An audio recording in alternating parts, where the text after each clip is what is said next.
Salam untuk kita semuanya, berjumpa lagi dengan saya di channel Aritela Tutorial, tempat kita untuk berbagi informasi seputar informasi pendidikan dan informasi guru, serta informasi honorer dan informasi lain yang ada hubungannya dengan dunia pendidikan dan guru dan dunia honorer atau informasi yang relevan, seperti seleksi P3K, seleksi CPNS, pendidikan profesi guru, tunjangan profesi guru, pengangkatan honorer, dan informasi lain yang ada relevansinya dengan dunia pendidikan dan guru dan dunia honorer. Pada pertemuan ini saya menyapa seluruh Bapak Ibu honorer senair yang selalu setia melaksanakan tugas tanpa mengenal lelah dalam melaksanakan kegiatan pelayanan publik di instansi pemerintah pusat, demikian dengan instansi pemerintah daerah. Saya yakin bahwa Bapak Ibu honorer selalu semangat dan selalu dalam keadaan sehat walafiat.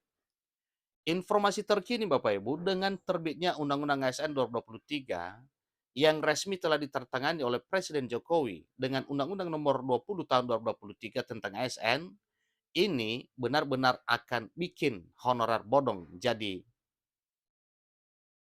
takut dengan hal tersebut. Nah, di sini disampaikan bahwa honorer bodong bikin gemas, dijegal Undang-Undang 20 tahun 2023 tentang aparatur sipil negara. Nah, Bapak Ibu, terkait dengan informasi ini, yang mana honorernya ini honorer bodong bikin gemas, lalu dijegal Undang-Undang Nomor 20 tahun 2023 tentang ASN, mari kita simak bersama dan kita ikuti sampai selesai supaya informasinya jelas, dan jangan lupa tekan tombol subscribe, nyalakan tombol notifikasinya, supaya semua informasi yang disalurkan melalui channel ini selalu update di layar Bapak Ibu. Tanpa basa-basi lagi, langsung pada informasinya. jpnn.com Jakarta memuat satu informasi penting terkait dengan bagaimana keadaan honorer.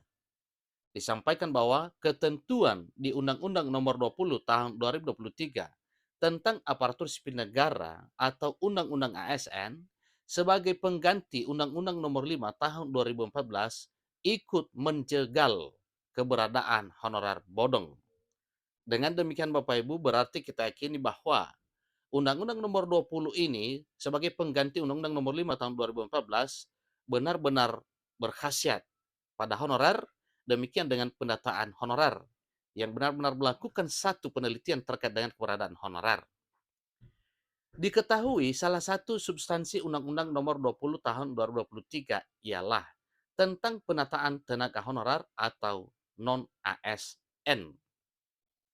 Meski di Undang-Undang ASN 2023 ini tidak ada pasal yang menjelaskan secara gamblang mekanisme penataan honorer, tetapi arahnya mereka akan diangkat menjadi pegawai pemerintah dengan perjanjian kerja alias P3K. Jadi itu jelas Bapak Ibu ya, walaupun tidak ada pasal yang jelas secara gamblang terkait dengan penataan ini, maka ujung-ujungnya honorer diangkat menjadi P3K. Jadi sebagai honorer bakal diangkat menjadi P3K per time. Saat pembahasan masih di tingkat panja, terungkap bahwa pengangkatan honorer menjadi P3K untuk mencegah terjadinya pemutusan hubungan kerja atau PHK massal dan di satu sisi tidak membebani keuangan negara. Namun belum ada kepastian berapa dari 2,3 juta tenaga honorer yang akan masuk gerbong P3K paruh waktu. Ini namanya P3K paruh waktu masih wacana Bapak Ibu ya. Tetapi yang sudah kita ketahui adalah P3K penuh waktu atau P3K full time. Belum jelas juga honorer bidang pekerjaan apa saja yang masuk nominasi menjadi P3K penuh waktu. Diketahui bahwa jumlah tenaga non-ASN atau honorer saat ini di pangkalan data Badan Kepegawaian Negara atau BKN mencapai 2,3 juta orang dari seluruh Indonesia. Jumlah ini Bapak Ibu diambil dari data hasil pendataan non-ASN pada tahun 2022, dilanjutkan dengan pelengkapan SPTJM bagi 120 instansi pemerintah pusat maupun daerah pada tanggal 15 sampai 31 Maret 2023.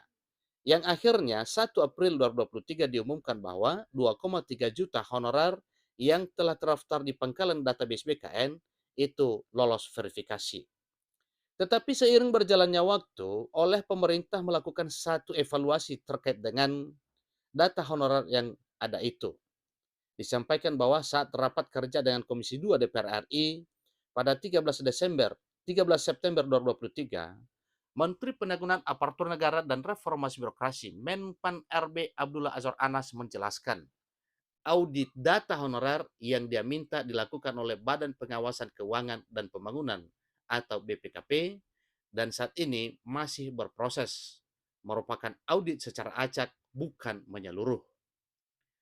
Meski sudah dilampiri SPTJM, kata Anas, ternyata masih juga ditemukan data honorer yang tidak valid dengan berbagai alasan.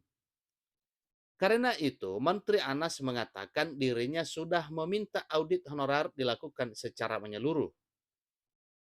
Saat itu Anas juga menyatakan sudah mengingatkan kepada seluruh kepala daerah bahwa jika data honorer ternyata tidak valid dan dibuatkan SPTJM, maka akan berdampak hukum. Tentunya yang menanggung resiko pelanggaran ini adalah para PPK atau para pejabat pembina kepegawaian di masing-masing daerah ataupun instansi. Karena dengan adanya honorer bodong pasti merugikan teman-teman yang sudah mengabdi lama. Disalib, kata Anas. Lebih lanjut, dia mengatakan jika nantinya ditemukan honorer tidak valid, maka akan dicoret dalam proses seleksi P3K meski dia masuk honorer yang mendapatkan afirmasi. Jadi inilah maksudnya honorer bodong dijegal dengan Undang-Undang ASN yang telah ditetapkan. Dan disampaikan bahwa Undang-Undang Nomor 20 2023 benar-benar menjegal honorer bodong alias honorer titipan atau honorer yang tidak benar-benar honorer. Data yang nggak benar otomatis gugur, tegas Azwar Anas. Anggota Komisi 2 DPR Mardani Alisera juga kencang bicara soal data honorer. Beliau mengatakan benahi urusan honorer hingga ke akarnya, bersihkan data, audit dengan seksama, ini kata anggota fraksi PKS DPR RI pada hari Selasa 19 September bulan yang lalu. Dia mendorong percepatan audit data honorer penting agar para honorer kategori 2 yang sudah lama mengabdi bisa segera diangkat menjadi P3K. Sebelumnya, Mardani sudah menyebut data sekitar 1 juta honorer titipan alias honorer bodong ini. Tentunya inilah nanti yang akan dicoret pada pengangkatan P3K. Nah, masalah honorer bodong ini berpotensi menghambat program pengangkatan honorer menjadi ASN P3K. Yang mana masalah honorer bodong ini sebenarnya sudah jauh hari diingatkan Wakil Ketua Komisi 2 DPR RI Abdul Fikri Fakih.